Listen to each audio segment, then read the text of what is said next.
Just a note before we start. Our show talks about touchy subjects that may be difficult for some of our listeners. Take care of yourself. If you feel you need to seek help, see the links at the end of our show notes for resources.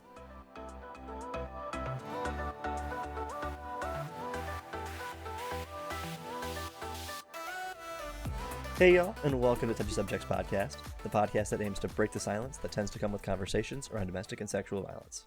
I'm Sean. And I'm Amanda.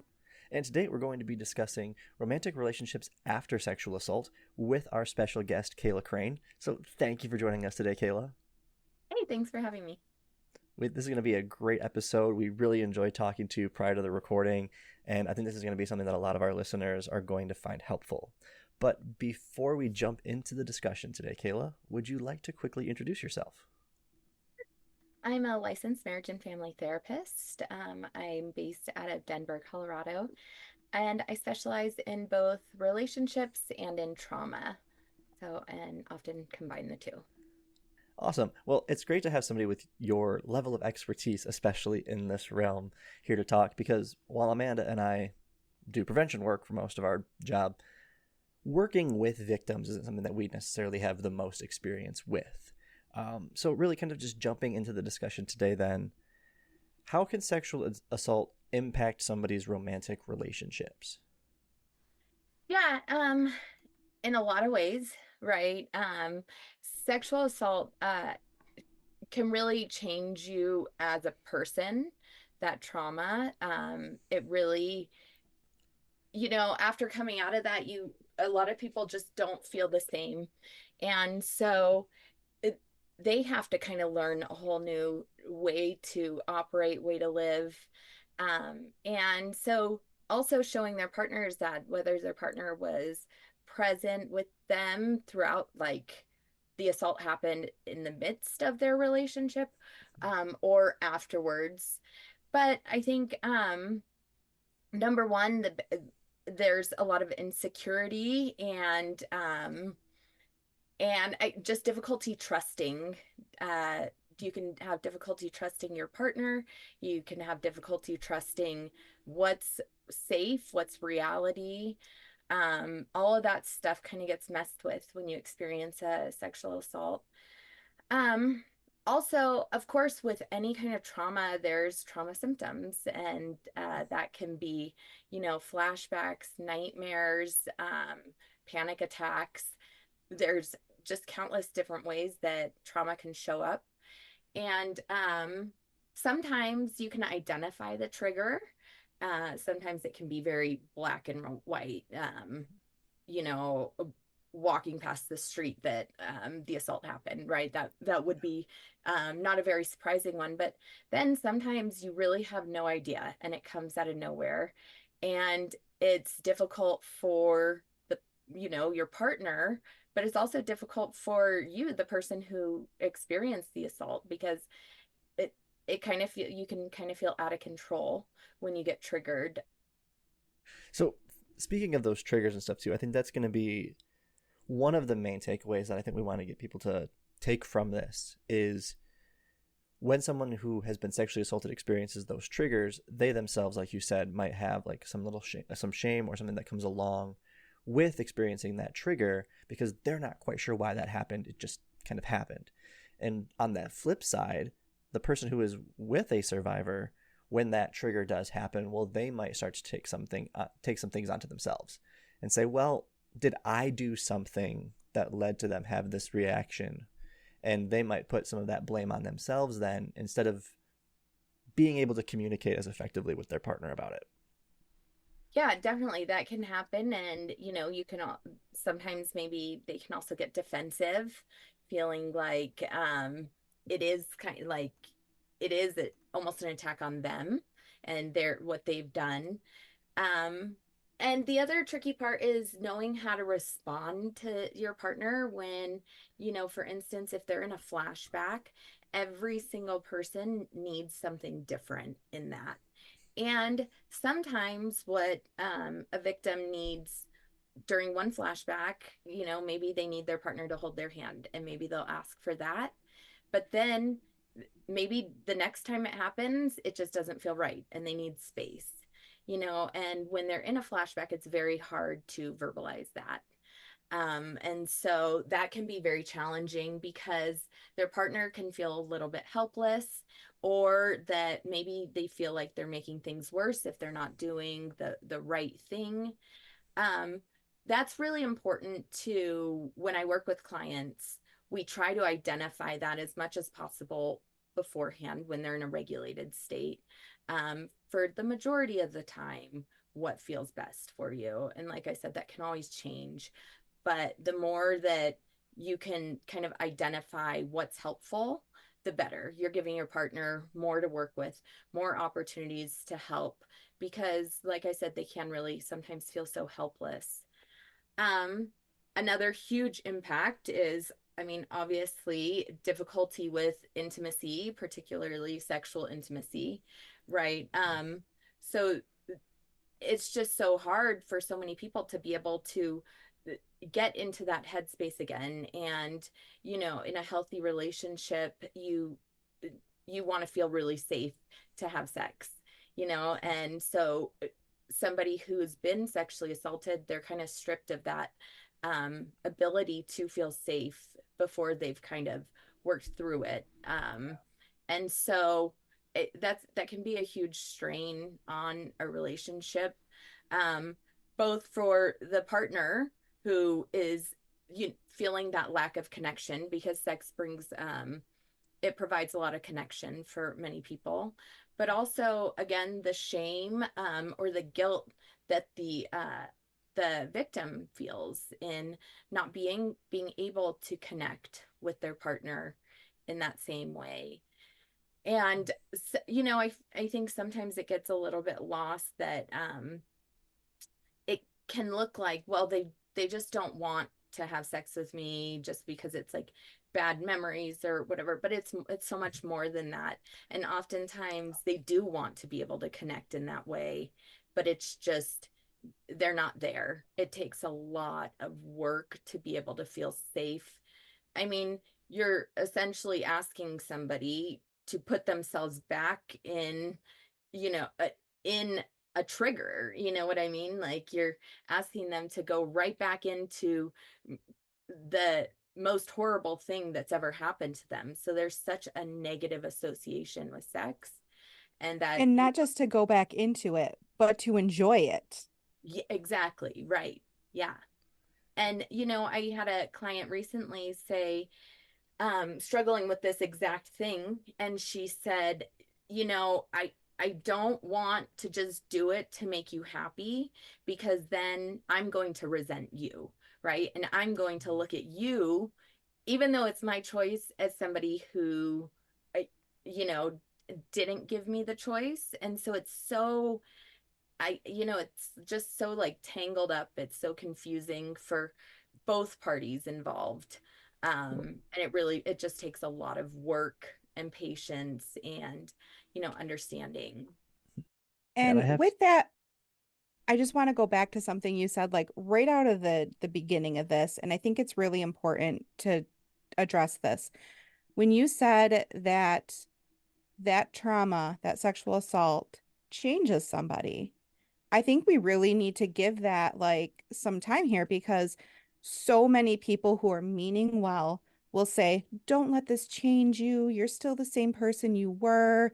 And they're trying to be helpful and supportive by using those narratives.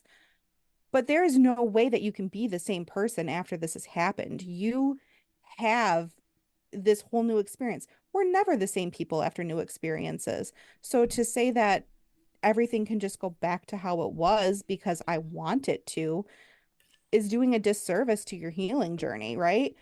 So all of those things that maybe you used to enjoy, or maybe that you used to just be okay with, you're a different person now in this, at least in your mindset in regards to this experience. So, we've got partners who will say something like, "Well, you know that that wasn't me and that I would never do something like that to you and I would never hurt you." Well, we might know that. We might be able to logically think that, but our bodies and our neurotransmitters that are firing when we're in this situation they don't know that. So it's not something that we can just brush away by saying, it's fine. You're exactly the same person as you were before, or, all of this stuff. So I really appreciate you going there with it, because I think too many people really just try and push that, don't let this change you. Yeah, that's a really good point. It does. It shapes who we are. We've all experienced trauma on different levels in our lives, and it really that's what makes up these negative beliefs that we hold about ourselves. Um, so I don't know.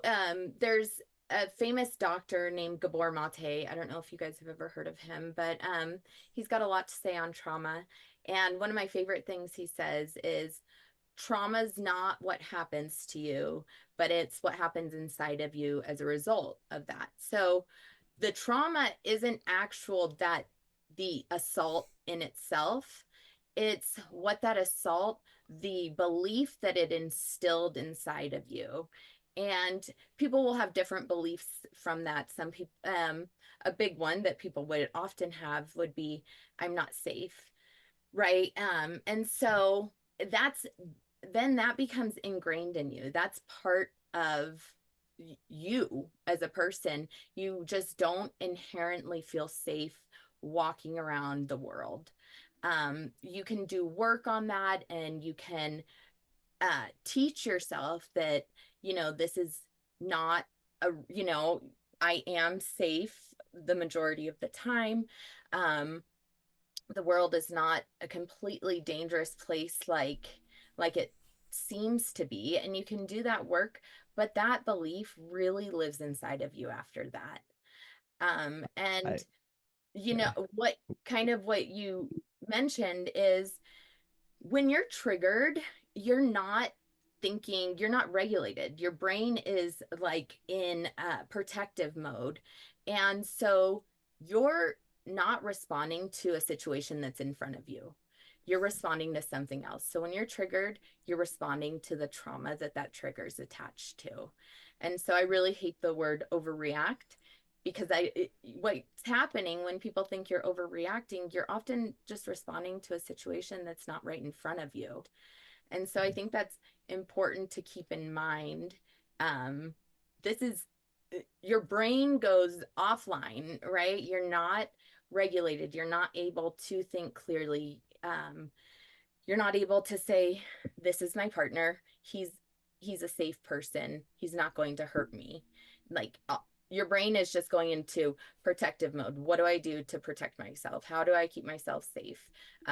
This person's not a safe person, my whole world's not safe. When you're triggered, that's kind of where you go to, is whatever that negative belief that was created as a result of the trauma. And I really think that quote too actually kind of helps people get a bit of a better understanding, not only of how triggers happen, because if we get the understanding that a trigger isn't them responding to the current moment, but is them responding to the moment that it happened previously, Right. it also helps you get a better understand, like being able to better communicate with them. It's like, okay, so it's not something that I am doing, but it is the fact that what I am doing or what was just happened is similar to that moment. So now they're taken back to that moment. It gives a good understanding of that, but it also, I really like it because it does help explain why you will have victims say the assault was bad, but it was the disclosing of it or the talking to other people about that situation that was worse. Because that's a moment that something terrible happened to them, yes. But that safety that they lost, they were trying to find that and disclosing that to someone they cared about. And that person had a bad response. So now they don't feel safe there either. Yeah, it kind of reinforces that belief, right? And so, and you're right, that talking about it can be so difficult, or the memory of it, just thinking about it. The way people often get through these assaults is they dissociate, right? They disconnect from their body. That's a protective measure that our body will use. But you can't be dissociated forever, once you get back to real life, then you've got to put it together. What happened? What's my next step? How do I manage this? And then just going forward, you've got, like you said, you've got to share this with your partner. And that can be a really scary thing too, because there is so much shame around it. And so when someone goes into a new relationship, it's like, oh my God, I've got to go through this again, right? I've got to talk about it. And then, their partner wants to know, wants to understand, and usually with good intentions, but it can be so hard for the victim to have to relive it, and you have to when their partner's asking them questions, it can be really hard to not be in complete control of your story. And you ideally you want to be able to share what you're comfortable sharing, but your partner is trying to understand, and so they want to learn more. And so it's really this delicate situation, that disclosure piece. And it's always hard too when that victim is disclosing to somebody who is very much of the mindset of like, I have to help, right? Like, this is a problem. Give me what I need to do and I will fix it. That's not always what's going to be the best or most helpful in that situation. Sometimes just listening, that sucks, I'm sorry, like, those can be really helpful tools when, especially if you're someone like me who wants to try to help fix and solve problems. But this isn't something that any one person is going to be fully qualified, just a regular average Joe, to be able to do. Like, there's reasons like people like you, Kayla, exist. So just listening to that person is going to be the thing that helps them in that moment. Not judging them for what they're saying and just being there, that will be the most helpful.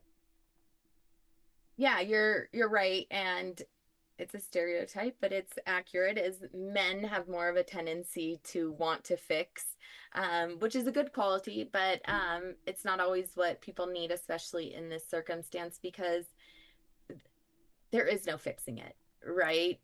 There just isn't. And the victim might, the partner might say, how can I help? What do you need? And they might not know what they need. They, like you said, maybe they just need somebody supportive there to listen when they're ready to talk about how much they're ready to talk. And that's also really important for to have a conversation about that, because that can cause some conflict too. And it's easy to avoid by just having that conversation beforehand, or at some point, hey, when I talk to you, I I will let you know if I'm looking for a solution or help solving this problem, or if I'm looking for somebody to listen and I'm looking for support. And additionally, the listener can ask the same thing. Hey, are you looking for some problem solving here, how we can fix this? Or do you just want to talk to me and me to listen for you or listen to you? Yeah, so many of the things that kind of go on in our relationships in our lives would be a whole lot easier to deal with if we just communicated before we got to that point, right? Like, and it's not easy for people to do, because if you're just starting to date someone, that's not that doesn't feel good to be your opening line on the first date. Hey, just so you know, I was sexually assaulted before, and if this goes somewhere, I need you to know these things. Right. Nobody wants to start off their first date like that. But it's a communication piece that really needs to happen before you get into, the throes of a romantic relationship. So you don't want to, you know, be in the bedroom and then be like, "Oh, hey, by the way, let's have this conversation." Because that conversation might not happen and your focus isn't on it. And I mean, I can only speak for myself as a woman, but like when it comes to sex, like it's not purely a physical thing, right? Like my connection needs to be there, my mind needs to be there in order for me to enjoy that. And if my mind is taking me back to a previous experience that I've had, then I'm not going to be into that. So, um I feel like a lot of people probably have similar thoughts about that, but um so if you can just take the time, do that communication piece beforehand, and then you can go into it knowing full well that like, hey, this might not be perfect and we might have to work through things, but at least we know it now. Right, you're kind of on the same page, right? And Hmm. you know, the reason that therapists need to be educated in trauma before they can work with it, and it is a specialization, is because there is a potential to re-traumatize somebody. And so that's why, without any kind of training with working with trauma, it can be very dangerous. Um, and additionally, that can also happen at home, right? That doesn't only happen in the confines of therapy. That can happen in your relationship with your partner, sometimes to no one's fault. Um, and I think that's a good example of when when they're maybe trying to have sex, and that can be so triggering and really just kind of, you can have such a traumatic response to that, that it really can result in a re-traumatization.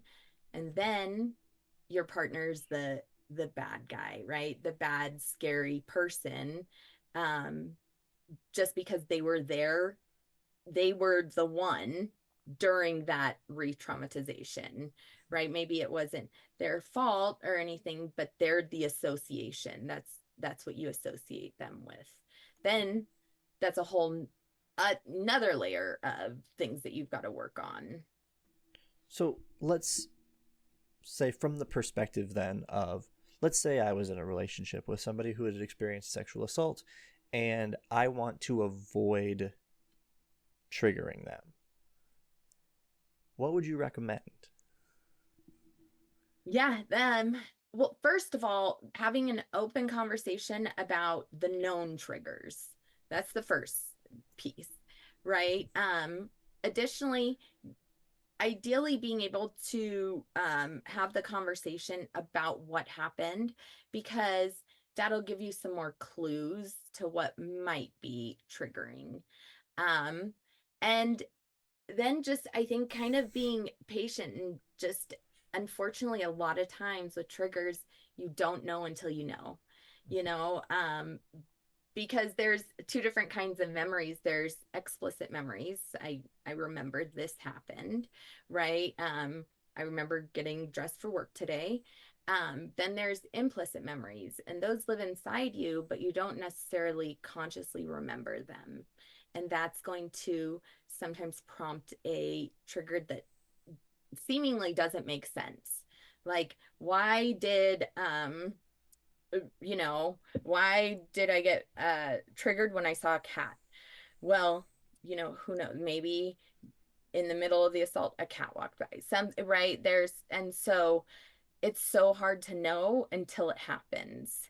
And I think in that case, it's just talking about it before on how to manage the trigger. What can we do to help?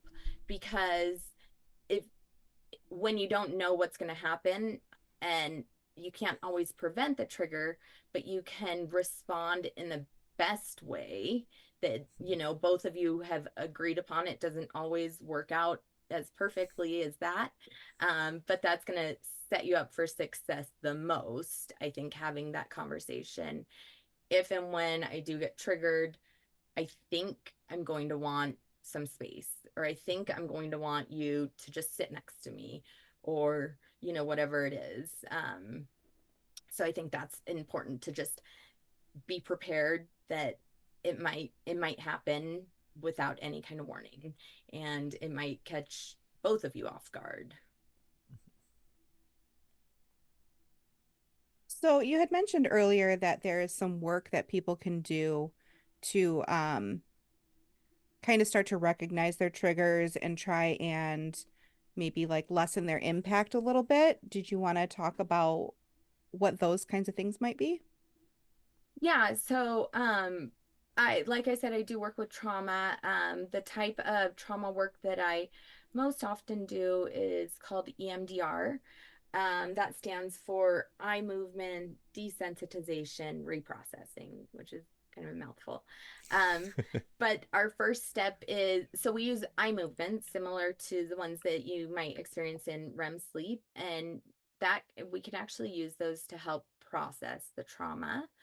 And the first step is you desensitize. So we hopefully will like lower the power, I guess, of that experience, which is going to result in less triggers. Um, because we're going to take a lot of the kind of like the power out of it.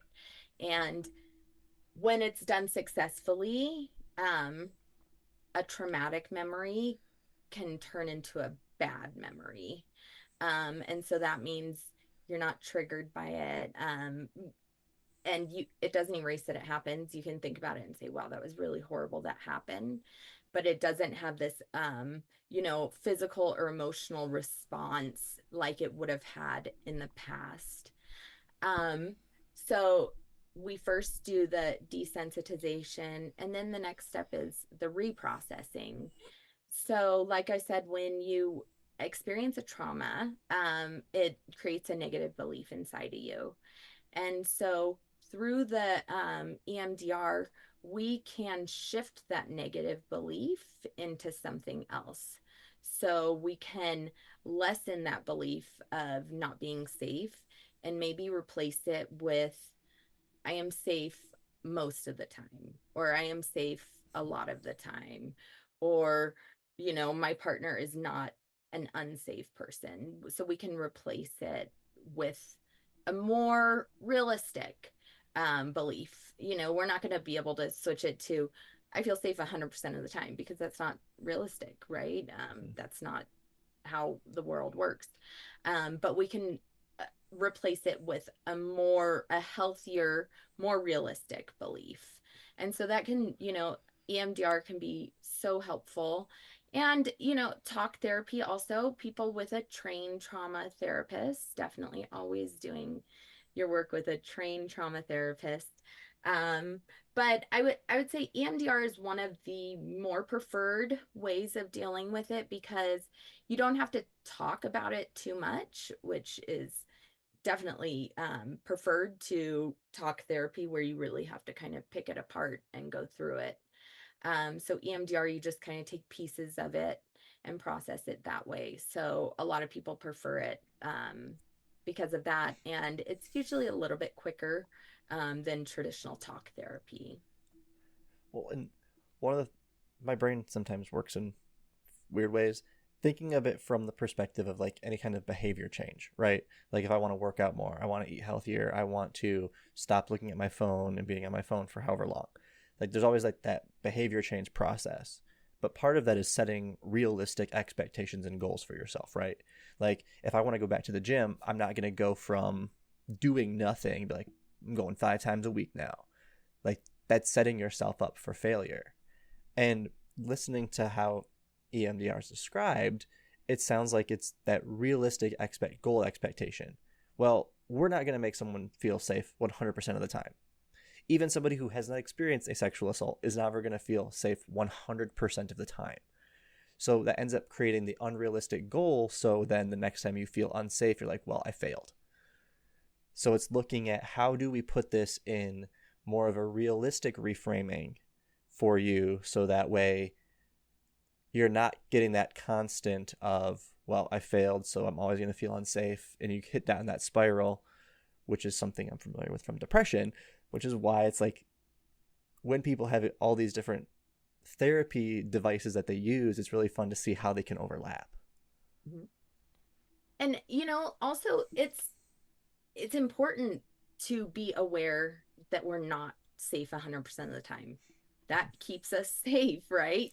Knowing that, um, we have to have a little bit of respect for the reality, in order to just operate as healthy humans. If we walked around saying, I'm 100% safe, then we might, step in front of a car, or we might put ourselves in a horrible situation, so it's important to be realistic. And, you know, most of the time I'm safe, but I still need to be aware. I still need to take precautions and behave, responsibly.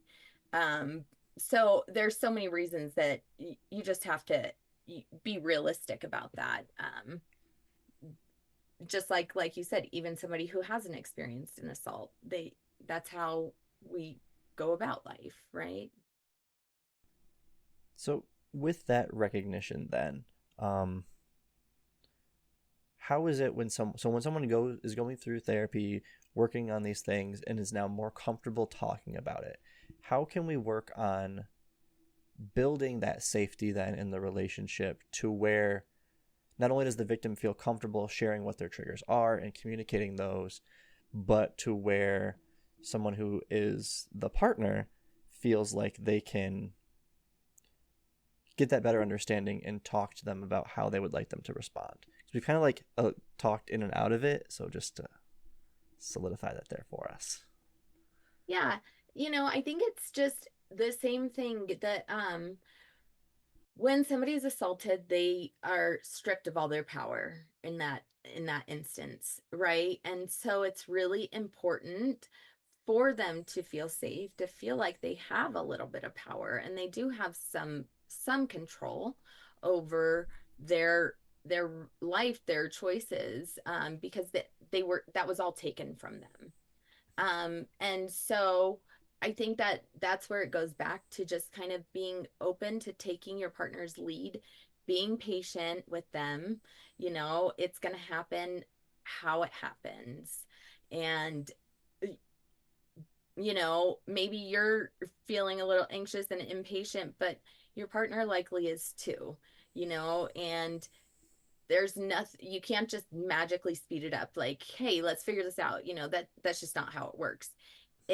You will heal at the pace that you're going to heal at.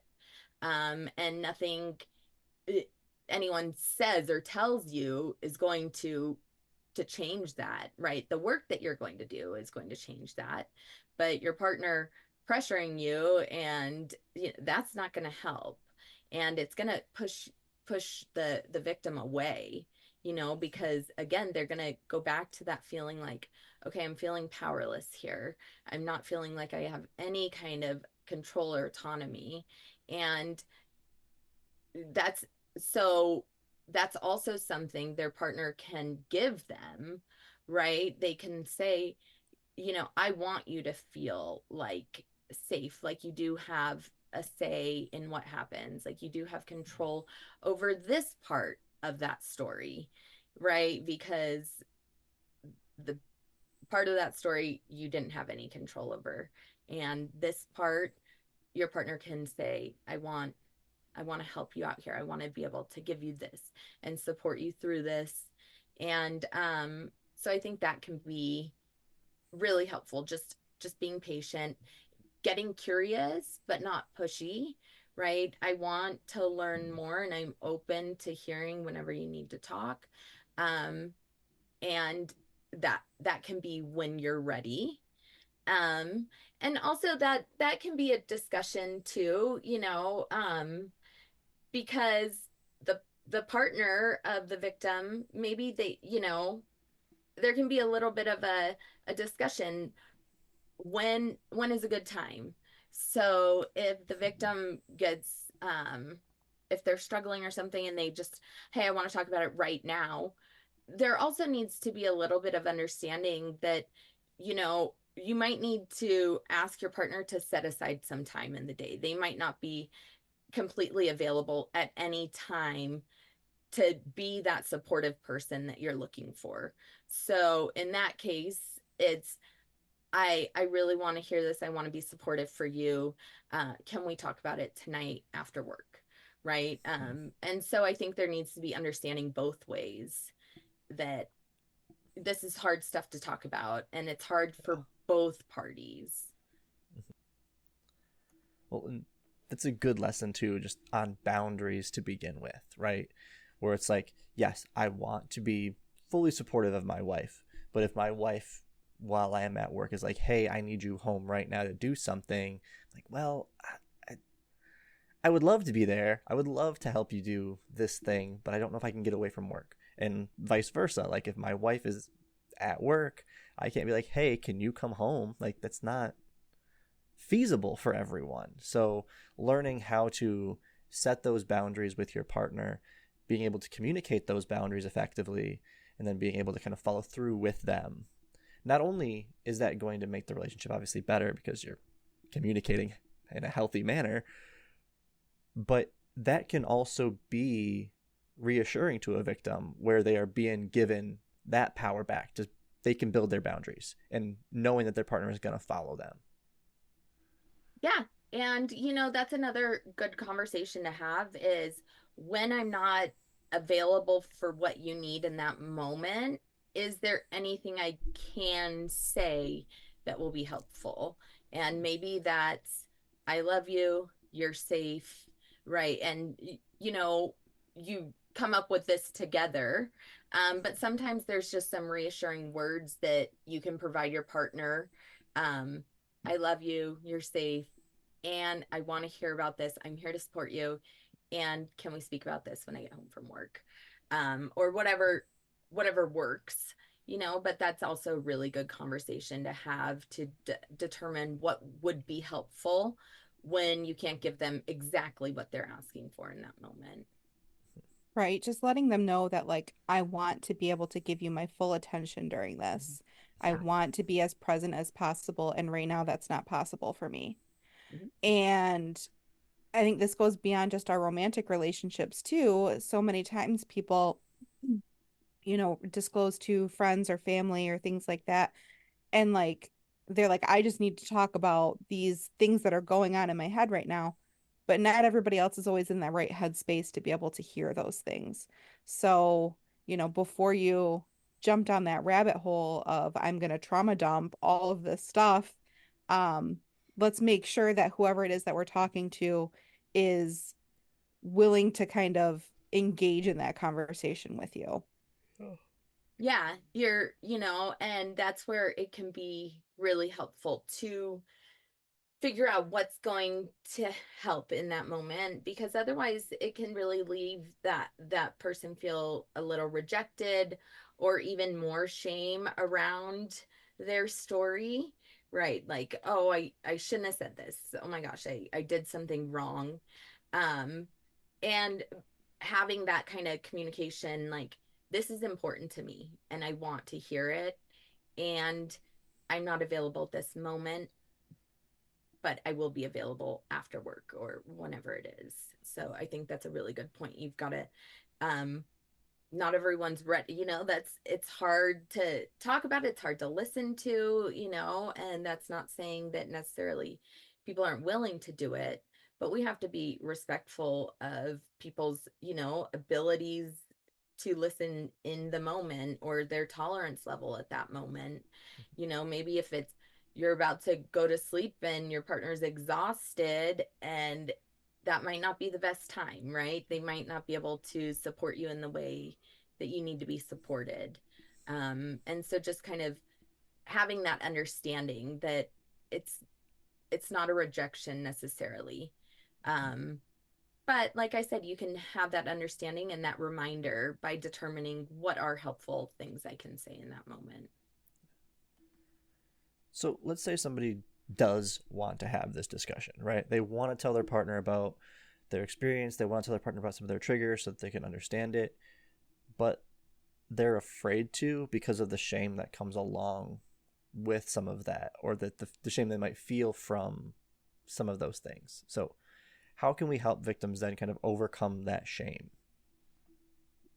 I think that's a big social question, right? Like, that's something we Yeah. really hopefully need to work on as a Could you society. just solve all the world's problems right now with this Yeah. answer? I mean, Yeah. So, that's something that hopefully we'll get to a place where, we can minimize the shame as much as possible, because that is, really unfortunate. It's like shame on top of shame. So, but I think it is so hard because I hear people often say, like, when do I bring it up? Kind of, Amanda, what you were saying earlier, like, do you wait till you're about to have sex, or do you do it on the first date? Like, it's a really delicate like decision to make. And so I think it's just a case by case basis. You've got to, you meet somebody, and you kind of got to try to measure as best you can. Maybe, is this person going to be supportive and open to hearing what I have to say? And I think that's also would be a good indicator if they're going to be a good partner for you, if it feels like I never feel safe to tell this person at all. um Maybe they're not a safe person for you. um and in addition to that, it's going to be difficult even if they do feel like a safe person. So I think that's just really personal decision, and it's kind of a case by case basis, and it is whatever feels right. And maybe that is just kind of sharing a little bit at a time, and kind of like, you know, gauging their response. Like, how did they tolerate that? Or, it's different for everyone. Everyone's experience is different. Maybe it's um picking a time. I'd like to sit down and talk to you about something important, and kind of sharing it all. I think it just differs for every single person.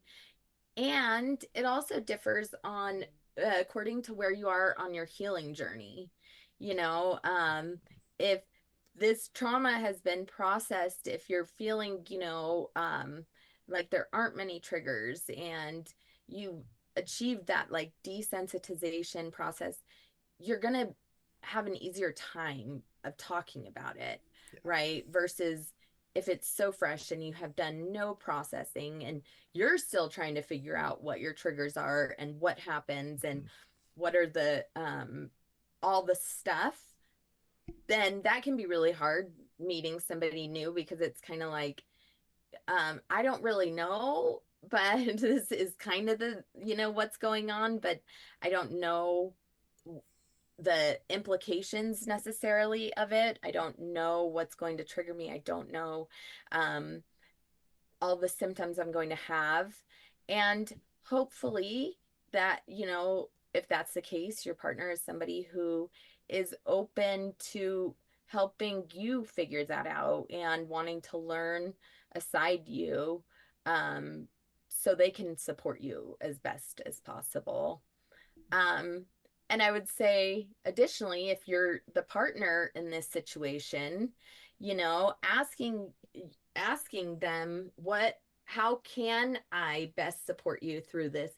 If there's anything, if you're still trying to understand things and figure it out, can I be helpful?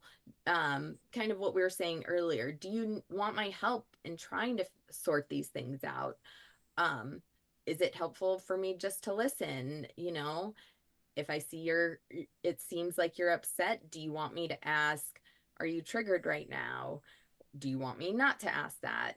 Just like, again, I know I keep saying it, but just being totally open to giving the victim that opportunity to be in control and make those choices, and having the autonomy that they didn't have during the assault. I think these are just like super important conversations for us to have so that the general public of the world, the people who are listening to this podcast or whatever, can hear these things, because it's not stuff that we just automatically know, right?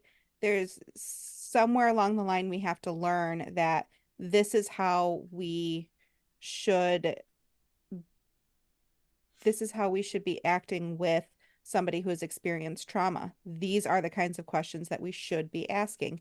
And that's one of the things I love most about this podcast is that the regular person who has no idea about trauma-informed therapy can get those little snippets and be like, oh, okay, that's something I can start to think about. And those are some questions that I can start to ask. And it doesn't have to just be with somebody who's experienced a sexual assault. It can be with your regular partner because we've all experienced trauma in some form or another. And, maybe we need to talk about the death of a family member. And here are some, little tips that you can take that it doesn't have to do with sexual assault, but let's use some of these words in our everyday relationship conversations. Mhm. Yeah, I think you're right. And I think the big idea here is there's not like a set of instructions that's gonna work for everyone. There's not Yeah. a universal answer, and so I think the most important thing to do is to just get curious and ask your partner, what do you need? Because what that partner might need is something different than another person might need, and so I think staying aware of that, oh, I knew somebody else who had a trauma and this is what helped. Well, being aware that that's not necessarily what's going to help another person, that's something you can ask. Hey, could this help? But that doesn't necessarily mean it's going to. But that could be a place to start, is asking. And I think one of the things to remember too when having conversations like that is like you said, well, I knew this happened to somebody else, so maybe this worked for them, maybe it'll work for you. Know how in those moments you tend like the way you're going to respond first. Like the way to explain it, when people are talking to me about something that they've experienced before, my initial knee-jerk reaction is like, oh, I have experienced something like blah blah blah. I don't know your full experience, but I understand from this how this like kind of happened, and this is what worked for me. I know that is my first response. I know that is not good for everyone. So recognizing that and getting a better understanding of what those who you want to help are going to find useful will also be beneficial in these moments.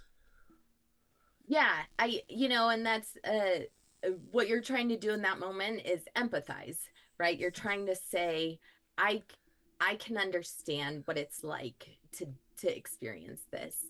And I think a better approach often, and that because that does work for some people, but often is to just validate Yeah. more. And so how you do that is if your partner says, I feel scared right now because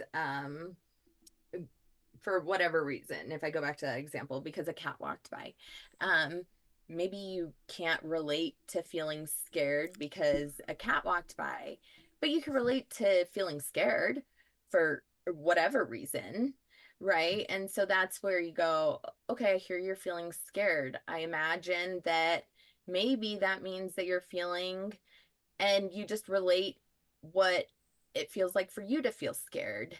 And so maybe you're feeling a little bit out of control, or maybe you're not feeling safe right now. And so you can validate in that way. And I think that's a really good approach to take, so that person feels heard, and that this is, you're trying to identify with their experience. You're drawing off your own experience because that's how we relate to people. But you're still putting it in the context of their experience, if that makes sense. Yeah. And it's also because, again, this is based on my experiences, knowing that my initial response is trying to empathize. Maybe don't try to fully empathize with somebody if you yourself haven't really worked through that situation, because then it can be very easily turned into you making this more of a conversation about yourself than of what that person needs. And that's not going to be good for your relationship, because every time they're going to talk about something, they might be afraid, oh, he's just going to make it about himself now, or he's going to try to talk about his stuff, and I'm not going to be able to communicate what I want to communicate. So everyone should see a therapist, or at least do some healing or talk about things with somebody in a trained, specific setting, because it is helpful. Yeah, and that's everyone's entitled to be able to talk about their experience, but you've got to wait your turn, right? And so if your partner is trying to talk about it, then it's their time, and you can validate and you can listen and get curious. And then if you have something you want to talk about, choose another time, right?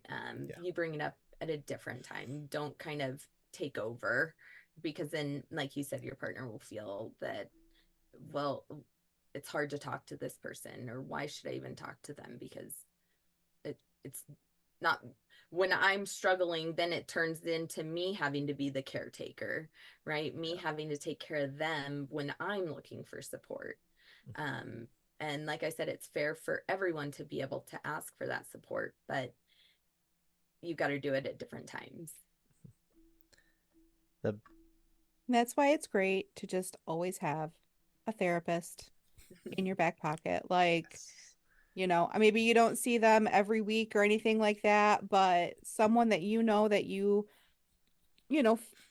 has a general idea of who you are, and you have a little bit of history together that you can go to and be like, hey, some stuff has come up and now I need some more consistent sessions with you.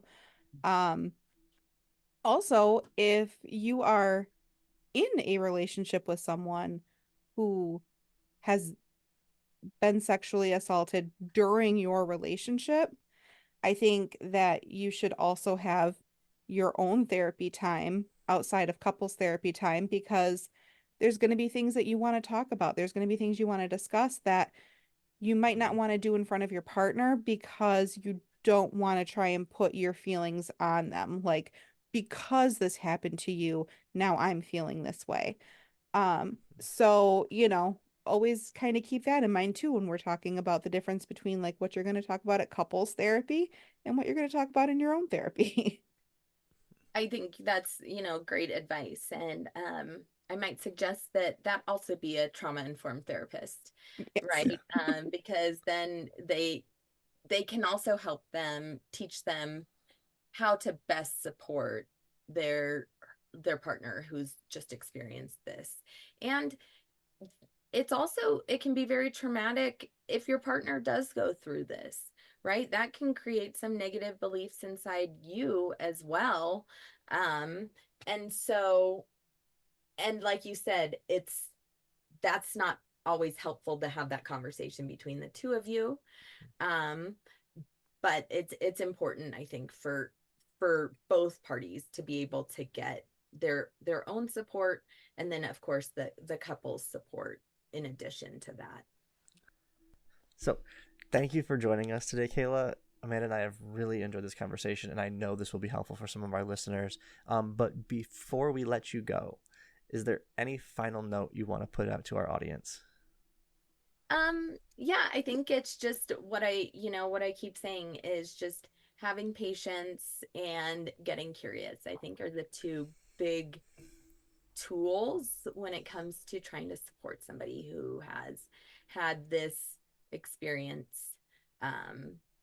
That's the best, like I said, there aren't any black and white standard instructions that work for everyone, but I think those two pieces are pretty, they'll be helpful, just generally speaking.